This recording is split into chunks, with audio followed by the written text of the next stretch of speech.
بسم الله الرحمن الرحيم. عن أبي موسى رضي الله تعالى عنه قال قال رسول الله صلى الله تعالى عليه وسلم إن أبواب الجنة تحت ظلال السيوف. الحديث رواه مسلم. حضرت ابو موسیٰ رضی اللہ تعالیٰ عنہ نے عین میدان جنگ میں وہو بحضرت العدو، عین میدان جنگ میں یہ حدیث بیان کی کہ نبی کریم صلی اللہ علیہ وسلم نے فرمایا بے شک جنت کے دروازے تلواروں کے سائے تلے ہوتے ہیں۔ فقام رجل رث الہیئہ، ایک آدمی یہ حدیث سن کے کھڑے ہوئے جو بہت خستہ حال تھے، اور انہوں نے کہا یا ابا موسیٰ انت سمعت رسول اللہ صلی اللہ علیہ وسلم یقول هذا، کہ آپ نے خود سنا ہے کہ حضور نے یہ بات ارشاد فرمائی؟ قال نعم، حضرت ابو موسیٰ نے فرمایا جی ہاں۔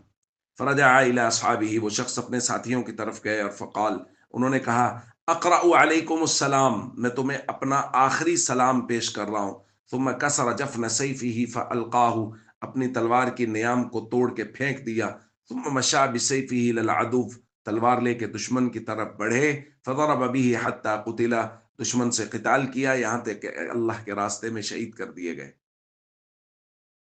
دوستو، ایک تو اس بات پہ غور فرمائیے کہ صحابہ کرام عین میدان جنگ میں بھی نبی کریم صلی اللہ علیہ وسلم کی احادیث ایک دوسرے کو سناتے، ترغیب دیتے، عمل کی طرف ابھارتے۔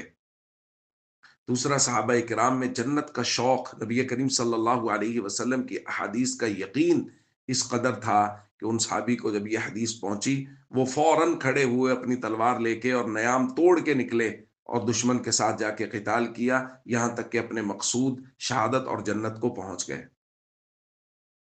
اور سب سے اہم بات یہ ہے کہ نبی کریم صلی اللہ علیہ وسلم فرما رہے ہیں کہ جنت کے دروازے تو اللہ نے تلواروں کے سائے تلے رکھے ہیں۔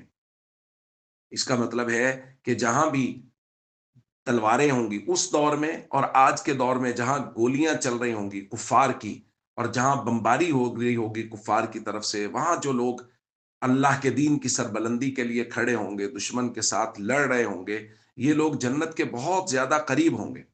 جیسا کہ غزہ اور فلسطین کے مسلمان آج کی تاریخ میں، وہ لوگ جنت کے بہت زیادہ قریب ہیں، اور ہمیں ان کے اعمال سے، ان کی ثابت قدمی سے اور ان کے جنت کے استحضار سے یہ بات معلوم بھی ہوتی ہے کہ وہ لوگ سمجھ رہے ہیں کہ ہم جنت کے کس قدر قریب ہیں، اور دین اسلام کی سربلندی کے لیے وہ کفار کے خلاف ہمیشہ برسر پیکار ہیں۔ ہم سب کو چاہیے ان لوگوں کے ساتھ محبت کریں، ان لوگوں کے ساتھ تعاون کریں، ان کے لیے دعائیں کریں، اور ان کے جو دشمن ہیں ان کا بائیکاٹ کریں، ان کی مصنوعات اور ان کی اشیاء کا بائیکاٹ کریں، چونکہ یہاں رہتے ہوئے ہم کم از کم یہ تو کر ہی سکتے ہیں۔ السلام علیکم ورحمۃ اللہ وبرکاتہ۔